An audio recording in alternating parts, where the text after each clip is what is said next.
amoy na natin ang Pasko. Yes. Ang handaan, kaliwat kanan, tuturuan po namin kayo ng isang easy recipe para sa ating mga kids at kids at heart. Like us. Yan po ang tinatawag nating strawberry cream cheese pie. Wow! O, napakasimple lamang. Para kaming chiwari-wari. Para classroom. Wow! Yes! Ganon. Okay. Simple lang ang mga ingredients natin na hindi kailangan sobrang espesyal pero magmumukhang espesyal later. Yung tinapay po na loaf, ganyan po. Ganyan po itsura. Cream cheese, kondensada, meron po tayong strawberry jam at itlog para sa ating egg wash. Okay, ang gagawin lamang po natin ay, Simpleng-simple lang ito gawin. Hiramin natin tong ating, sangkalan. Kasi lalagay ko lang muna Madali lang gawin to, Tita Dibs, sa bahay. Sige po. So, dito natin gagawin, Chopping board. Yes. So, ganito po, tatanggalin lang natin ang ating mga sides. Bakit? Well, hindi natin siya gagamitin kasi kapal.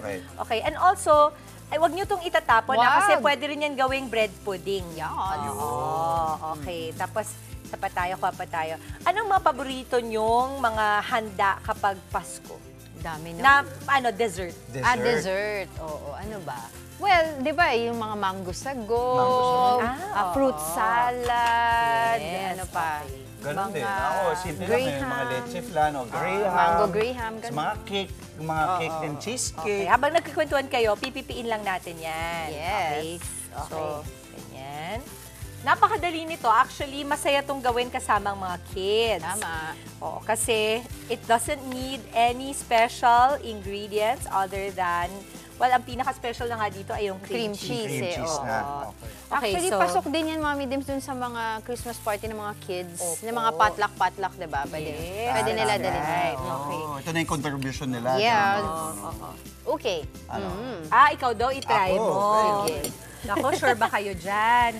Tanggalan mo muna na. Pagandahan tayo after mo ako, gloves. Kuha ko Meron dito. dyan. Okay. So, ito, lagyan lang muna natin ng kondensada yung ating cream cheese. Okay. Basically, para lang lumambot siya, actually. At magkaroon ng konting tamis. Huwag na natin ilagay lahat kasi para sa mga diabetiko, mga kaibigan. Oo. Mga taga-media. Yes. Bawal. Media-betis. Media-betis. Ang ganda na naman ng joke ng Mama Angela ko. Repeat lang yan. Natawa na naman siya doon. Alam mo ba, Alam mo, pinaka-importante sa lahat, pag nag-joke ka, ikaw mismo natawa sa joke mo. Siyempre, para matawa din sila agad. Buti maganda eh. Yan ang sabi ko sa'yo, buti kamukha ni Mama Mary. Anong gagawin mo pag nahiwa ko yung daliri ko on live TV? Mas anong gagawin mo? Oo.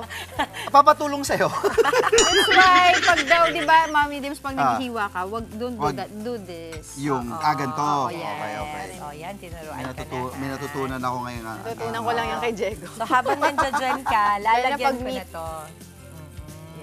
So, pagkatapos niya, ako din okay. So, lagyan lang natin yung kabilang side ng jam. Okay. Ito, pwede to kahit anong palaman. Alam ko yung mga producers natin, galing sila ng Baguio. Kaya meron tayong strawberry jam. Hindi, galing tong grocery dito ba? sa Manila. Hindi sila ang magdala nito. Kala ko naman. Okay.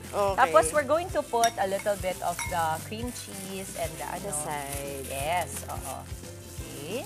Tapos, ito. Okay. So, dahil dyan, ang kukuhanin ko, itong, ganito siya. Napipi na. Maganda yung pagkapipi ko. Tapos, lalagyan lang natin yan siya ng egg wash. Wait, Hindi na natin ikakalat?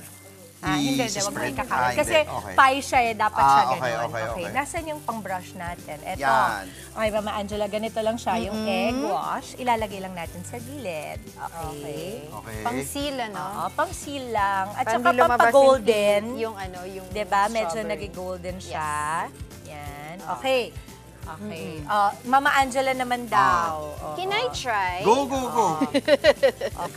Ganito siya. Ganyan ang itsura, Mama Angela. Tapos kukuha tayo ng fork.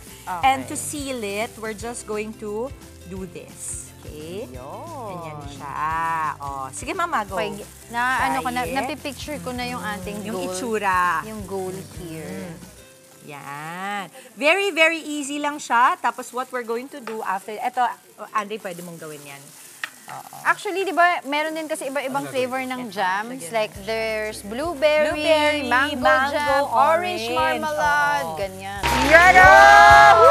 Strawberry cream cheese pie. I'm so excited. Diba? Hindi na pala umiikot. Hindi na umiikot. Manual. Manual. Pero Mama Oo, Dims, ganun isang balikan lang natin yung mga ingredients natin. Yes, Sige nga, syempre, naalala mo? Sige. Tinapay, ordinaryong tinapay. Kailangan din natin ng kondensada. Galing Kailangan din natin ng cream cheese. Tapos yung strawberry jam. At? At itlog. Yun! Good talaga. job! At anong tawag dito? Yun na yun! Rolling pin! Okay, get tikman na na. natin yan. O tapos tignan natin. Di ba sa Instagram or sa TikTok, ginaganyan yan. Tignan natin. Pakita mo yung loob. Yes.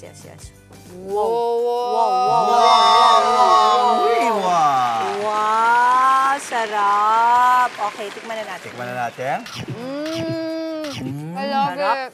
What if nilagyan natin din ng sugar on top, no? Pwede Habang naman. binibake Oo. sa crispy Pero sugar. siguro pag pinasok nyo sa air fryer, nilagyan nyo ng asukal towards the end na. Oo.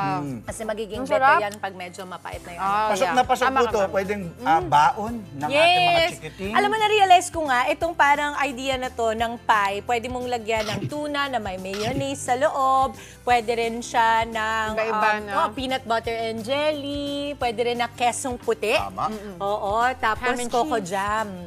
Bigyan na natin sila. Okay. Go. Eto sa ating mga kapatid. Gusto mo, Bigyan mo, ha? bigyan mo. Gusto mo na naman, okay. Oo, daw. Okay. Oh, habang busy ka Ba't dyan, ang dami? ang sarap. Ayun, syempre, sharing is caring Nikki. tayo dito sa Good Morning Kapatid. Mga kapatid, Dimples Romana po, kumpletuhin ang inyong umaga ng mga kwentong puno ng inspirasyon. Salubungin po ang bawat araw ng may ngiti at pag-asa.